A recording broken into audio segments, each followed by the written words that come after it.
This podcast is brought to you by the Alien Soda Company, your connection to pop culture and paranormal themed merch. AlienSodaCompany.shop for all things out of this world.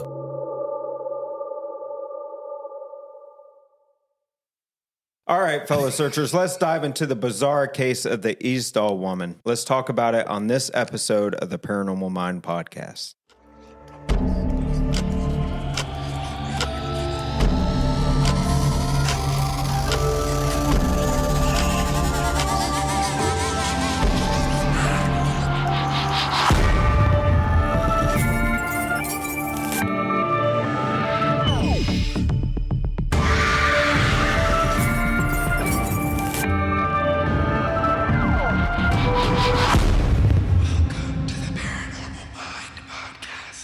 What's up, everybody? Welcome to the Paranormal Mind podcast. We really appreciate you taking time out of your day to listen to our hilarity. Sing it, Ray.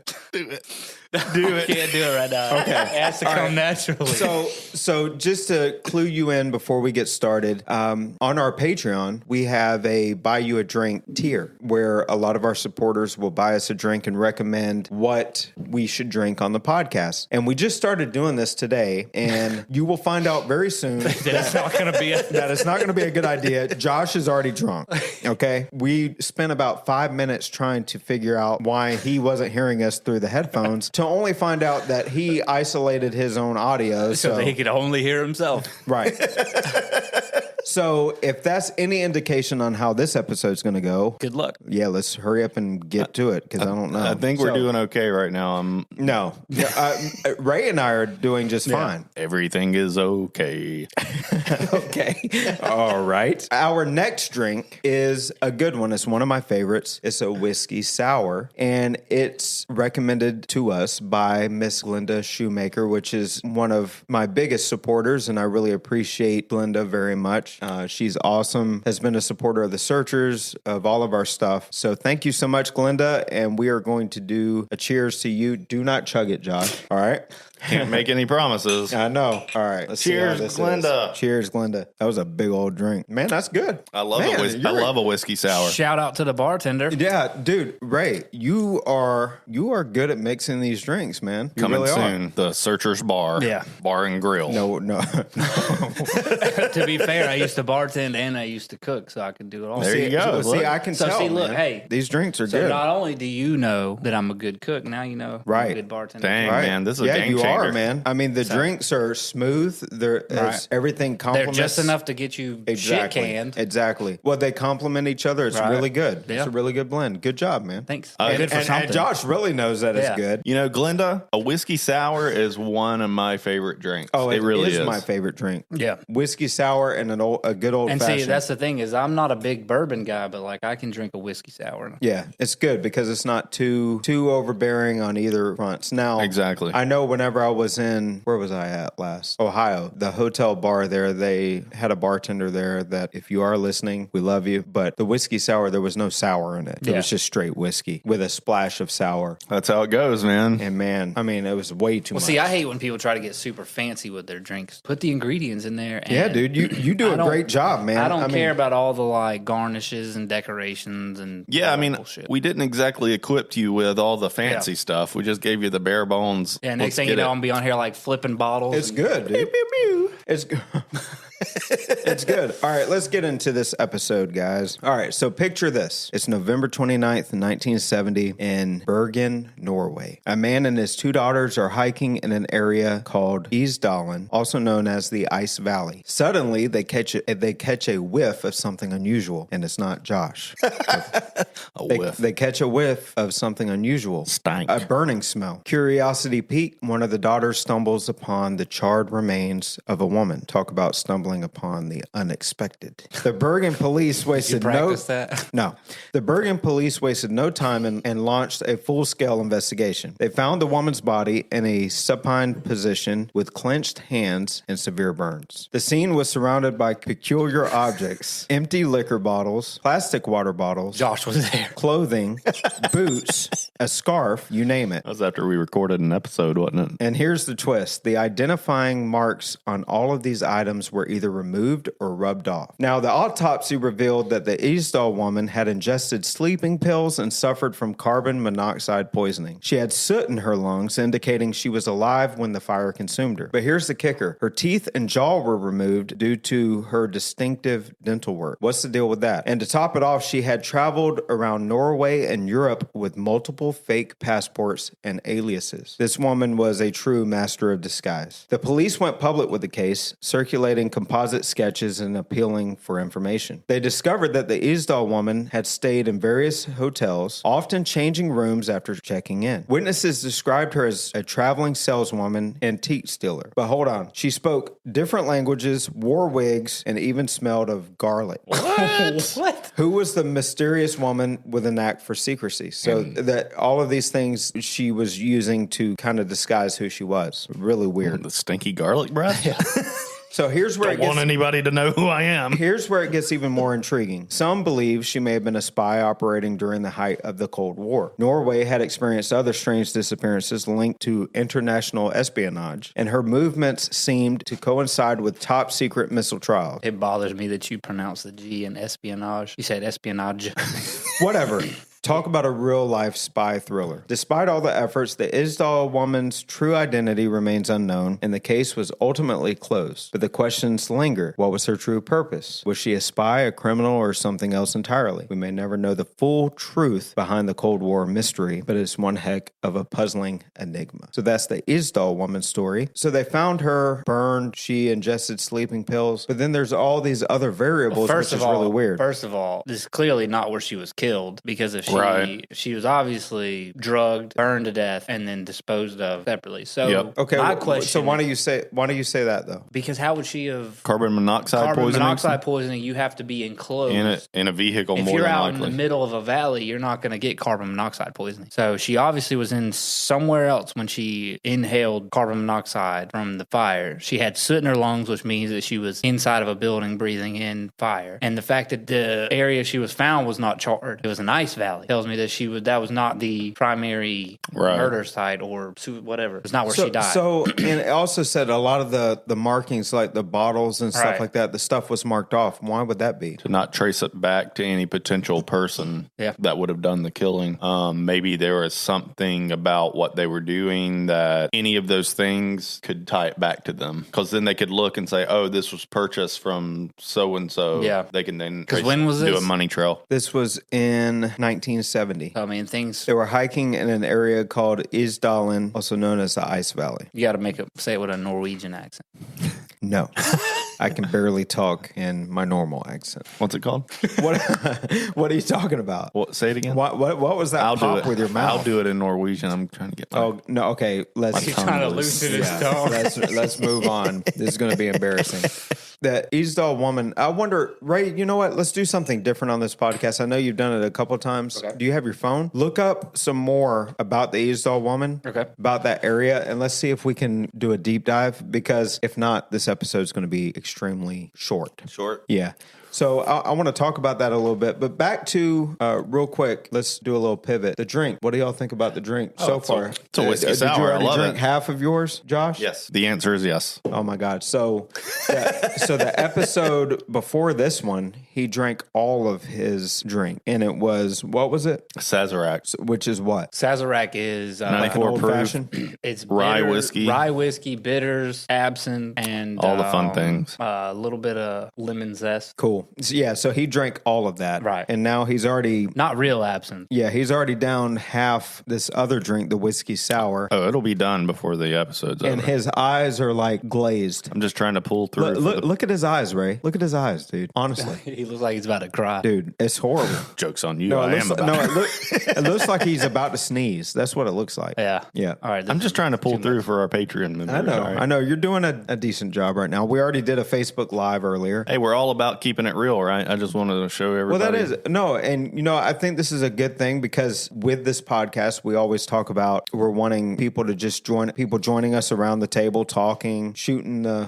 crap, or that, and just having a good time, And if you have a drink, you're listening. You have a drink. Hopefully, you're not driving, but you have a drink and you're pouring one and you're drinking one with us while you're listening. Did you see all the different names that they found out that she went by? I did see that. I didn't include Guinevere Lancier. Yeah, go ahead. What are all the names? Claudia Tielt, Alexa Zerna Merches, Vera Jarlet, Vanilla Lorsch, and Elizabeth Leanhauer. Wonder how many different ethnicities or nationalities those names fall into. It sounds like she the was passports, what different passports she had. Right. Isn't there a movie or a show on Netflix that was kind of like that? It had the woman from Ozarks, the Ruth girl. Yeah. It had her, I think it was called Russian something, where she was, maybe I'm wrong. Who knows? I mean, maybe. I thought it was something where she went by different names and it was kind of a similar thing. I mean, I really do feel like maybe this person is actually a spy and then somebody killed her and tried to cover up tracks. Yeah, there's no doubt. I mean, there's nothing on here. Nothing on there other than what I said? Yeah. But it makes you wonder, let's think about present day. So that was in the 1970s. It makes you wonder about now how many people that we encounter that have ulterior motives they have a mission of some kind and we interact with them. There was just a story of a Russian woman, can't remember her name. She killed her neighbor, or she tried to kill her neighbor who was Ukrainian, and she stole, because they kind of looked the same. So she stole her identity and was going to use her identity. Turns out she's wanted by Interpol because she committed a murder in 2014. What? But yeah, she gave her neighbor a piece of cheesecake that was, I swear to God, this is real.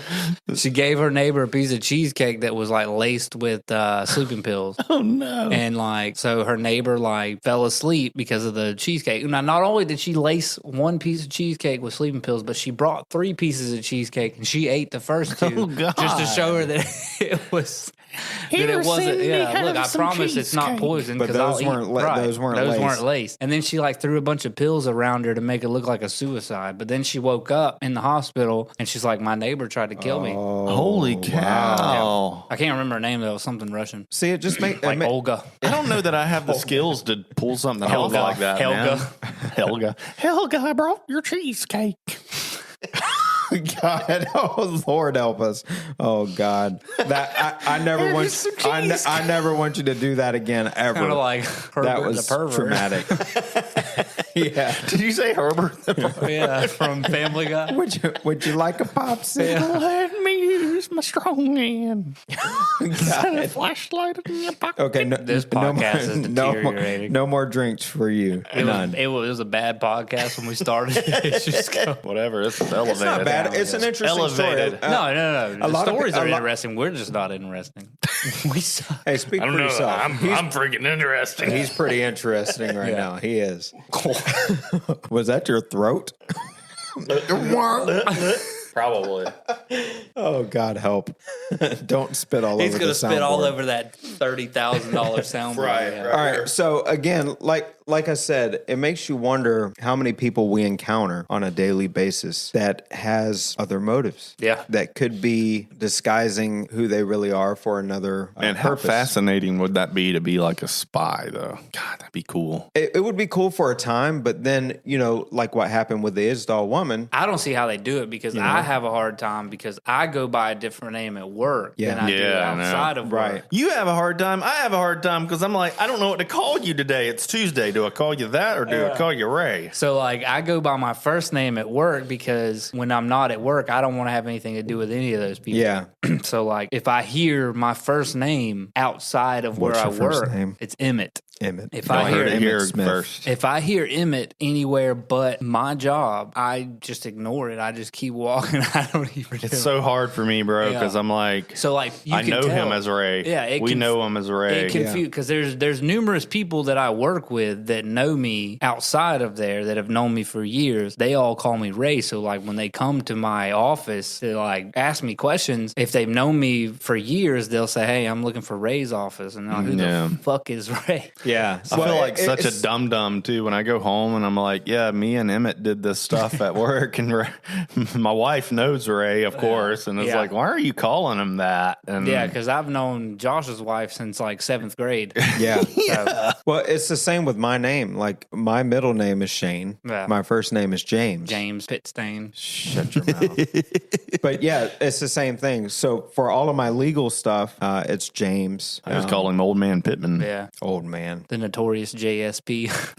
No, it's JRSP. What's the R stand for? So Ronald. Ronald, that's right. Ronald. Ronald. Yeah. So I'm going to call him Ronald Pittman. So it's Ronald hyphen Shane. And here's the story with that. Okay. So my dad was like, this is my firstborn son. I'm going to name him myself. You don't get to name him. He was one of those manly men, right? So manly. So James is after my grandfather, Ronald.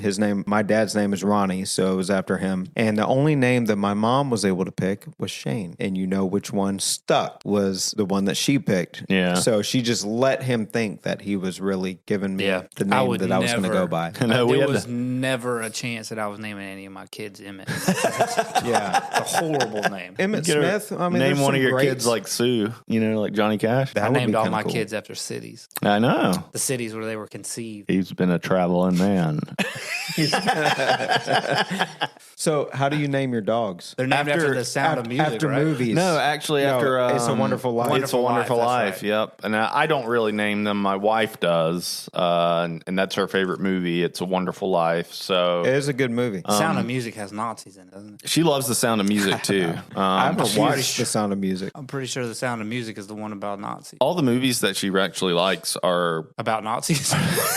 I wasn't going to say that, but I mean, now that you think about it, she's an old soul, right? Yeah, she is definitely an old soul. Yeah, because you guys just went up to Amherst, right? Yeah, to the It's a Wonderful Life festival, and believe it or not, there are still some of the actors that are still alive today. It is amazing, man. And she got some autographs and stuff. It was a really good time. Shout out to Western New York. Yeah, man, loved it. I loved it. It was fun. To be fair, all the people that like me from the show are from Western New York. So shout out Bill's Mafia. Bill's Mafia. There you go. Hey, man, they really do. They love the Bills up there. I have a lot of respect for that, though. We've been through a lot of trials and tribulations. Yeah, man, y'all weren't good since who was the quarterback? Hey, we're always good. Jim Kelly. Yeah, Jim Kelly. Y'all we weren't were good till extremely good when Jim Kelly was there. Right. Now, after Jim Kelly, we had what I would consider the Doug Flutie curse, where we benched him for Rob Johnson, and then the Music City Miracle happened, which was a forward lateral. Anybody who's part of Bill's Mafia will tell you it was a forward lateral, so it shouldn't have counted, whatever. So that was the last time we made the playoffs until we got our Lord and Savior, Josh Allen. I learned really quick that everybody up there loves the Bills, and they love hockey, which is cool. I mean,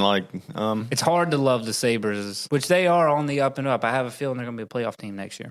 Hockey is hockey.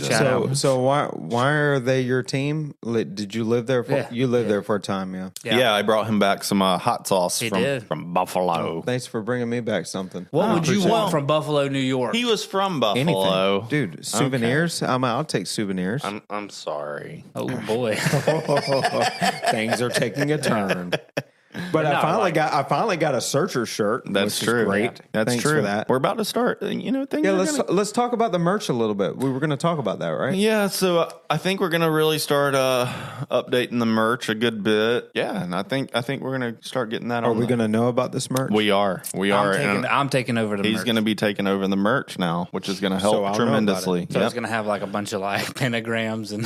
I think we're just going to assume that everybody now that Searchers is getting to a point where we can take care of ourselves. Hail Searchers, hail Satan.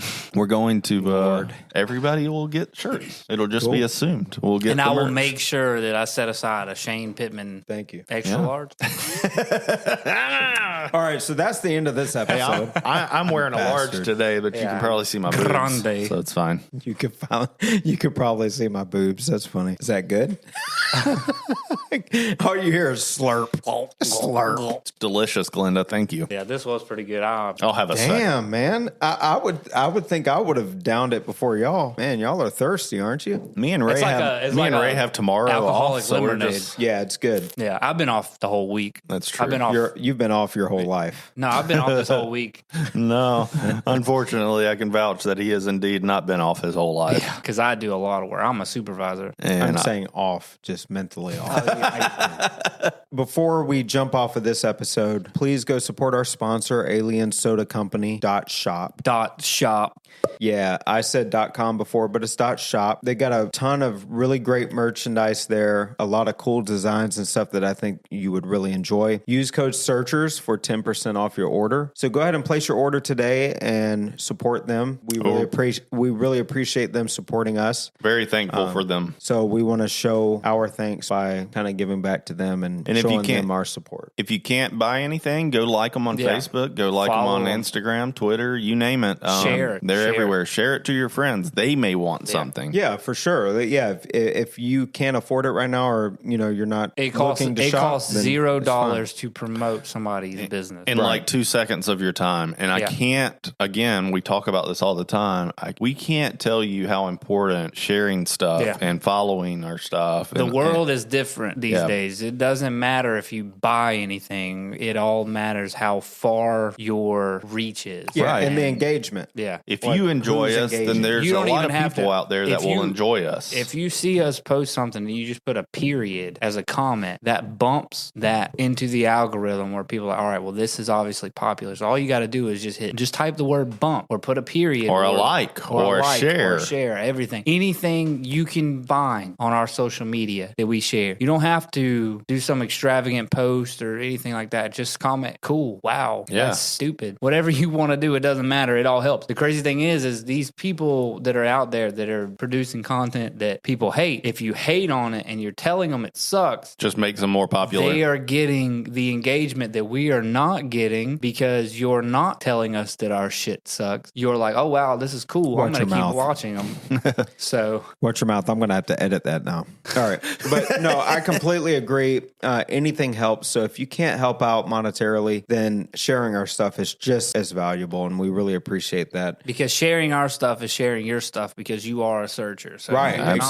Exactly. I completely agree with that. If you want to join us on Patreon, you can go to patreon.com/searchersbelieve. For a limited time, you can see me look foolish. Well, that's not going to be a limited time. That's going to be full time from this moment on. But if you join our $25 a month tier, once we hit 100 patron members, we're doing a drawing for an all-exclusive paid trip to investigate with the searchers. That means your airfare, your food, your lodging, everything is paid for. All you have to worry about is getting to the airport. Any merchandise that we can furnish for you at that time, we got you. After that, you don't have to worry about spending a dime. And it's just going to be us.